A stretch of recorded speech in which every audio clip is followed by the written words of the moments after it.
गोदान एक्सपिरियेन्स बियो ओरैबायदि बर'फोरनि जे उत्साह नुबाय आङो बर' रायजोनि हौवा हिन्जाव जेसेबां बहाय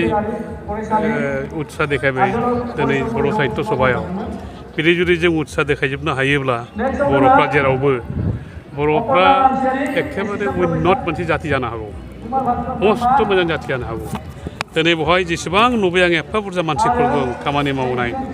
गावबा गाव खामानिखौ मोजां मावजोबदों बयबो माने थिना लाबानो मावो गावनि खामानिखौ मावदों बयबो मोजाङैनो मावदों भेरि साक्सेसफुल मोनसे माबा जाबाय बियो हिउज मिटिं गिदिर मोनसे मिटिं जाबाय बियो बेबायदि जुदि जों समाजखौ सालायनो हायोब्ला बर'फ्रा जोंनि भबिष्यतआ मस्त उज्जवल जागोन जोंना आङो खुब एनकारेज मोनबाय दिनै फैनानै बहाय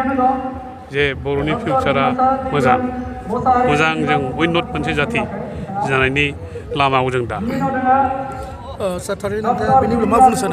जोंनि बर' हारिया मोजां सानो नामा बेखौ बुंनाया दिगदार खिन्थु बर'फ्रा माने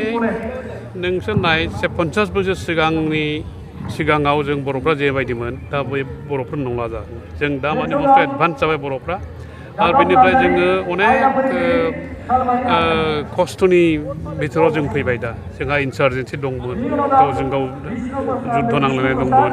दस्रा जुद्ध नांनाय दंमोन अनेकखिनि भायलेन्स दंमोन बड'लेण्ड एरियायाव दा दिनै जोङो सान्तिपुर्ण मोनसे भाबाव दङ आरो नैबे भाबखौ लानानै नैबे अबस्थाखौ लानानैनो जोङो जा प्रग्रेस लामायाव जों थांनो हायो दा जोंहा भायलेन्स गैलिया बड'लेण्डआव सिगाङाव माने ओरैबायदि भायलेन्स दंमोन जे जोङो माने न'आवनो थानो गियोमोन जोंनि न'आव जों थानो गिनाय बायदि मोनसे परिस्थिति दंमोन दा बे गैलिया जोंनाव दा सान्तिपुर्ण गासिबो जेरावबो जेराव बर' एलेखा दं बेवहाय बिटि एरियायावनो जाथों दस्रायावबो जाथों बर'फ्रा सान्ति भाबै रायजो जागासिनो दं दा बे सान्तिनि सुबिदाखौ लानानैनो जोङो मस्त आगुवायनानै थांनो हायो जोङो माखासे निसुसआ जे बर' साहित्य सभा बर' थुनलाइ आफादा साननो खुब दरखार जे भाषाखौ जों बोरै इमप्रुभ खालामनो हायो बर' भाषा माने दाबो इमप्रुभ भाषा जायाखै जोंना अनेकखिनि जों माने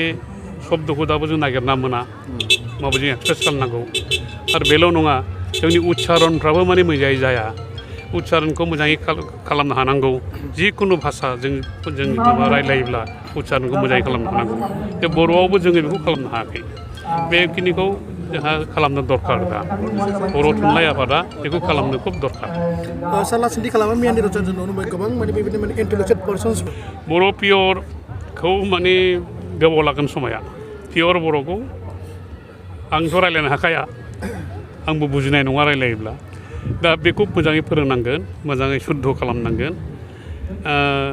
आरो भाषाखौ नाय नों दा प्रत्येक भाषायानो मिक्सड आप जाजोब्बाय नों जुदि एसामिसबो रायलायो नोङो दा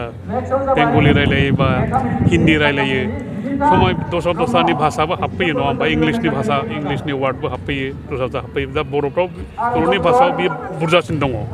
असमिया वार्ड थायो इंलिस वार्ड थायो शब्दफ्रा थाजोबो मिक्स जाजोबो आरोखि बेयो माने बेखौ जोङो मोजाङै सिन्था खालामनानै जोङो आसल गोदान वार्ड लाबोनांगोन बेखौ इउज खालामनो हानांगोन जोङो थेंक इउ